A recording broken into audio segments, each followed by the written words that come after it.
Hey, I just got done with a really good conversation. We were in Uptown. We do an outreach there every week. And my teammate and I, we walked across the street and had these little, winter clothes items that we were giving away, offered them to this guy, and he needed some. He was recently homeless. We got to talk to him for a bit, prayed for him, prayed all sorts of stuff just over his life and his identity and over provision and everything like that. Then I finally asked him, how are you doing with the Lord? And he said, um, basically seemed like he was pretty open, but there were some things he didn't really understand.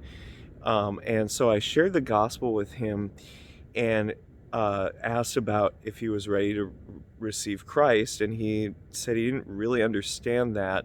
So we explained to him where that idea of receiving Christ comes from, that it's in John 1. It says, to those who receive him, to those who believe in his name, he gave the right to be called children of God. And we explained about who God is and who Jesus is and how he fits into that, what's the relationship there. And it was so interesting because this guy, his communication wasn't the greatest. There was, stuttering and tripping over words and things. But when we were explaining everything, he was getting it. Like, it was clicking right away. He was saying it back to us and it made sense. And so after we explained all those things, I asked him again, would you like to receive Christ? And he said yes.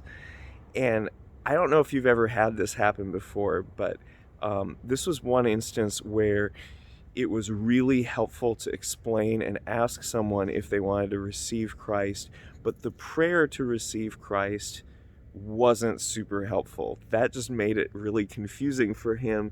And so we assured him, he's getting all confused about, is this like Islam where you have to make some certain confession and then you're in and then you're good forever, or that kind of thing, which it's not.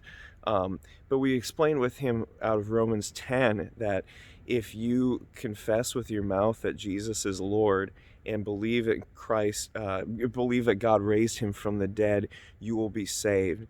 And so it's really this thing of where his mind and his heart are at, and what is he actually professing here. And he really got that. And his bus came right at that point. We had given him a New Testament earlier and stuff. And so super good conversation, really, really fun to explain to someone about all these ins and outs of the gospel and have them get it right away. And I'm just excited. I get to do this again on Monday night, so we'll see what God does there.